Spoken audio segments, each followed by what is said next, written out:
Om Swastiastu. Selamat pagi Ibu Guru dan teman-teman semuanya. Pada kesempatan kali ini, kami dari kelompok Sarupil akan melakukan presentasi mengenai tantangan atau hambatan mencapai moksa, upaya-upaya mengatasi hambatan mencapai moksa, dan contoh-contoh orang yang dipandang mampu mencapai moksa. Sebelumnya, perkenalkan saya Ketut Agus Saputra Arteoga, nomor absen agama 18, sebagai koordinator kelompok Sarupil, dan teman saya. Perkenalkan, nama saya Anggara Rianta Kori, nomor absen agama 2. Saya Cigede Agus Surita Atmaja, nomor absen agama 6. Perkenalkan, nama saya Iko Mampadizita Marika, nomor absen agama 10. Baik, perkenalkan nama saya Iputu Banu Putra Indrastata, nomor absen agama 14. Perkenalkan, nama saya Ani Gustia Nyoman Mirharyati, nomor absen agama 22, dari kelas 11 IPA 3. Perkenalkan, nama saya Nimadi Dina Widari, nomor absen 28, nomor absen agama 26. Perkenalkan, nama saya Ngepukun Aprilia, nomor absen 30. Baik, mari kita mulai presentasinya. Subbab materi D, tantangan dan hambatan dalam mencapai moksa sesuai dengan zamannya globalisasi. Dari presentasi materi sebelumnya, teman-teman pasti sudah memahami dong arti dari moksa. Jadi, moksa merupakan kebahagiaan kekal abadi, atau dalam agama Hindu disebut sebagai tujuan akhir. Tentunya, di era globalisasi yang kian berkembang, banyak sekali terdapat tantangan ataupun hambatan dalam mencapai moksa, yaitu seperti adanya sifat-sifat yang menyebabkan pikiran seseorang menjadi gelap, atau di dalam agama Hindu disebut sebagai saptatimira. Jadi, apa saja sih sifat-sifat itu? Yang pertama, yaitu ada sarupa. Sarupa dapat diartikan sebagai kecantikan atau ketampanan. Di era globalisasi ini, seseorang seringkali menyalahgunakan kecantikan ataupun ketampanan yang dimilikinya, tanpa disertai dengan keluhuran budi pekerti. Hendaknya, kita sebagai umat beragama tidak membiarkan sarupa menjadi akar kehancuran diri untuk jauh dari moksa. Yang kedua, yaitu ada dana. Dana dapat diartikan sebagai kekayaan. Di era globalisasi ini, seringkali seseorang menyalahgunakan kekayaan yang dimilikinya, seperti selalu hidup berfoya-foya, dan tidak jarang orang tersebut lupa untuk selalu bersyukur. Dan seringkali saya temukan, seseorang yang memiliki kekayaan lupa untuk berpunya atau bersedekah.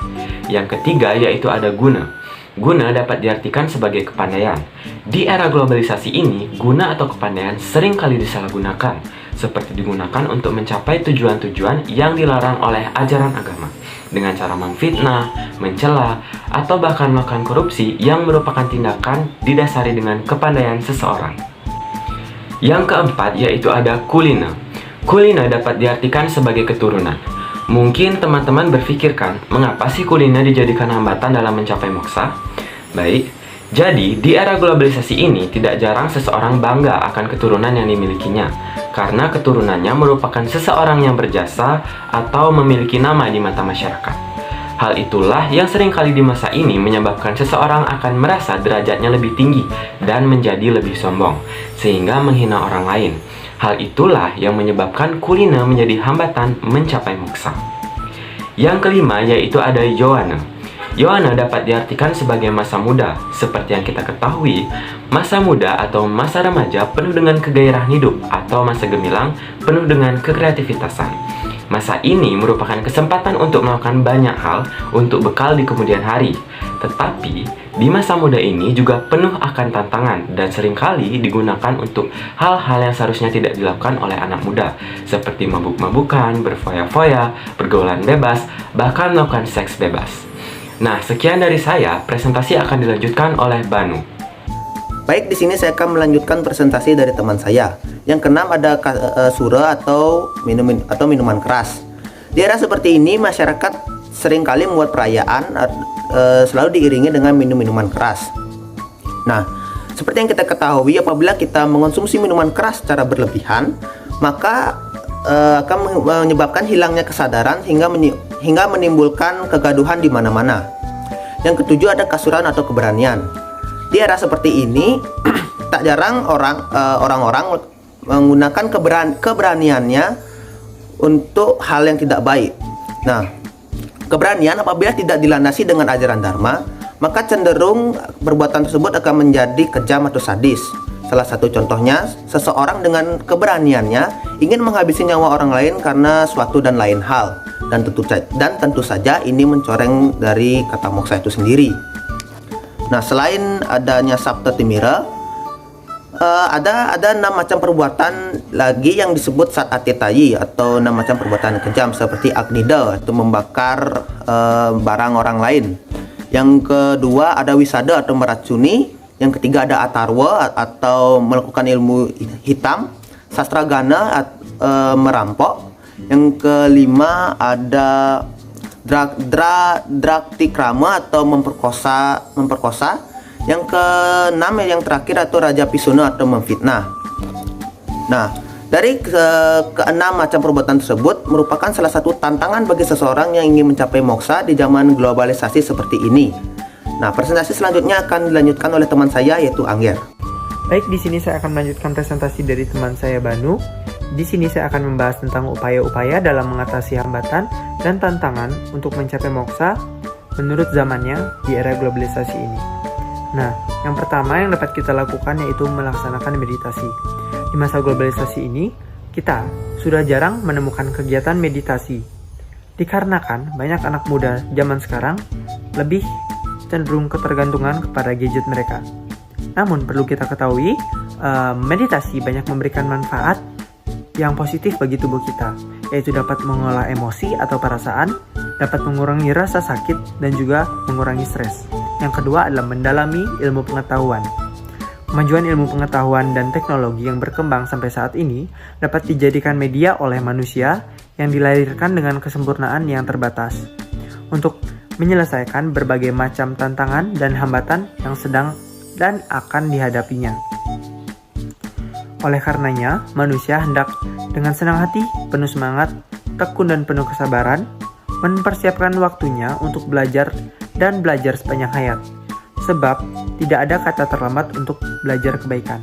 Baik, presentasi akan dilanjutkan oleh teman saya. Baik, saya Surita. Di sini saya akan melanjutkan presentasi dari Angger. Yang ketiga ada melaksanakan atau mewujudkan dharma. Mewujudkan atau melaksanakan dharma dapat dilaksanakan dengan berbagai hal. Tidak melihat dari besar kecilnya perbuatan, melainkan dari ketulusan hati yang melandasi dharma tersebut. Satu tindakan wajib berdasarkan kebenaran, tidak ada dharma yang lebih tinggi dari kebenaran. Bagawan kita menjelaskan bahwa dharma dan kebenaran adalah nafas kehidupan. Orang yang melindungi dharma akan dilindungi kembali oleh dharmanya sendiri. Maka kehidupan hendaknya selalu ditempuh dengan cara yang suci dan terhormat. Dharma ada sepanjang zaman tetapi mempunyai karakteristik menyesuaikan setiap zamannya sendiri. Lalu yang keempat ada mendekatkan diri kepada Sang Yang Widi Wasa. Proses mendekatkan diri kepada Sang Yang Widi Wasa atau Tuhan Yang Maha Esa, umat sedharma dapat melakukan dengan cara yaitu yang pertama ada dharana, menetapkan cipta. Yang kedua ada dayana, memusatkan cipta. Dan yang ketiga ada semedi, yaitu mengheningkan cipta. Dengan melakukan latihan rohani seperti secara sungguh-sungguh dan berkesinambungan batin, yang bersangkutan akan dapat menjadi kesatuan dan nikmat sifat-sifat Tuhan yang ada di dalam dirinya. Sekian presentasi dari saya. Presentasi akan dilanjutkan oleh Duta. Di sini saya akan melanjutkan presentasi dari Sudita. Yang kelima ada menumbuh kebangkan kesucian dalam jiwa dan raga. Sebaiknya kita sebagai umat sedharma selalu melakukan kegiatan didahului dengan memohon tuntunan kepada Sang Yang Widi Wasa atau Tuhan Yang Maha Esa. Tujuannya adalah agar Atman terbebas dari triguna dan menyatu dengan Paratman. Yang keenam dan terakhir ada mempedomani dan melaksanakan catur marga. Moksa dapat diwujudkan atau ditempuh dengan beberapa cara sesuai dengan bakat dan bidang yang ditekuni oleh umat sedharma. Disebutkan ada 4 cara yang patut dipedomani dan dilaksanakan untuk mewujudkan hidup bahagia yang disebut dengan catur marga, yang terdiri dari Bhakti Marga Yoga atau melalui cinta kasih, Jnana Marga Yoga atau melalui ilmu pengetahuan, Karma Marga Yoga atau melalui perbuatan, dan Raja Marga Yoga atau melalui jalan mistik. Sekian dari presentasi saya. Presentasi akan dilanjutkan oleh Mira. Contoh-contoh orang yang dipandang mampu untuk mencapai moksa. Yang pertama ada Bhagawan Biasa atau Biasa. Bhagawan Biasa adalah orang suci Hindu yang semasa hidupnya selalu mengabdikan dirinya kepada Tuhan demi mensejahterakan dan membahagiakan umatnya. Bhagawan Biasa adalah putra dari Bhagawan Parasara sebagai titisan dari Dewa Wisnu yang disuruh untuk mempelajari dan menerima kitab suci Weda bersama 4 orang muridnya. Bhagawan Biasa telah bersatu dengan Tuhan dengan meninggalkan hasil karyanya yang sangat bermanfaat bagi umat manusia. Yang kedua ada Dangyang Dwijendra. Semasa perjalanan hidupnya, Dangyang Dwijendra banyak menghasilkan karya sastra yang sangat bermanfaat bagi umat sedharma. Dangyang Dwijendra melakukan yoga semadinya untuk meninggalkan dunia ini. Baik, sekian presentasi dari saya. Presentasi akan dilanjutkan oleh Nia. Baik, di sini saya akan melanjutkan presentasi dari Mira. Gigah para penggawa. Selama perjalanan hidupnya untuk mencapai moksa, mereka banyak melalui tantangan dan satu demi satu sampai akhirnya meninggalkan di dalam perjalanan. Disebabkan oleh karena yang mereka perbuatkan semasa hidupnya, hanya Yudhishthira yang dapat melanjutkan perjalanan untuk mencapai surga karena semasa hidupnya selalu mengamalkan ajaran Dharma.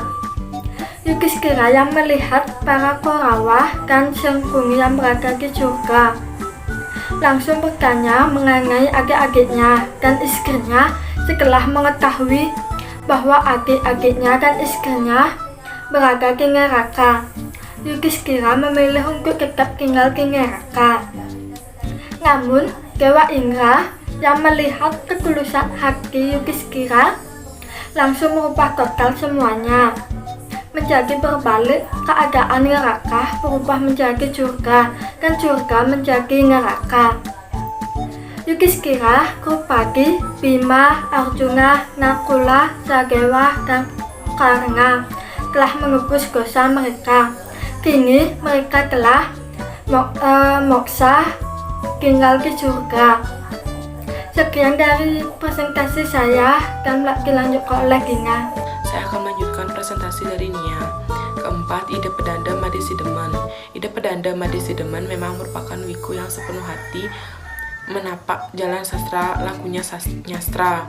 Sang Sulinggih ini tidak hanya membaca karya sastra, tetapi juga banyak menulis sastra tradisional dalam berbagai genre, mulai dari keguritan, kidung, hingga kekawin. Ida Pedanda Madesideman sepertinya sudah tahu kapan ia akan dijemput kematian, lantaran sebagai pelengkap upacara plebonnya disiapkan sendiri, sepenuhnya merupakan karya Ida Pedanda sendiri. Ida Pedanda Madesideman telah menyiapkan sendiri jalan pulang, jalan kembali ke Lanah Wayah. Adapun ciri-ciri seorang yang mampu mencapai moksa yaitu A. Selalu dalam keadaan tenang secara lahir maupun batin. B. Tidak terpengaruh dengan suasana suka maupun duka. C. Tidak terikat dengan keduniawian. D. Tidak mementingkan diri sendiri dan selalu mementingkan orang lain. Sekian dari saya. Presentasi akan dilanjutkan oleh teman saya. Baik, saya akan melanjutkan presentasi dari Dina. Oke, kita sampai masuk ke kesimpulan. Jadi kesimpulannya adalah moksa merupakan kebahagiaan yang kekal dan abadian dan juga merupakan tujuan akhir bagi kita. Nah, dalam mencapai moksa banyak sekali tantangan-tantangan yang ada seperti Satripu, Satatetayi dan Saptatimira tadi. Nah, untuk itu kita harus berbuat dharma dan melakukan upaya-upaya untuk mengatasi hambatan dan tantangan-tantangan tadi.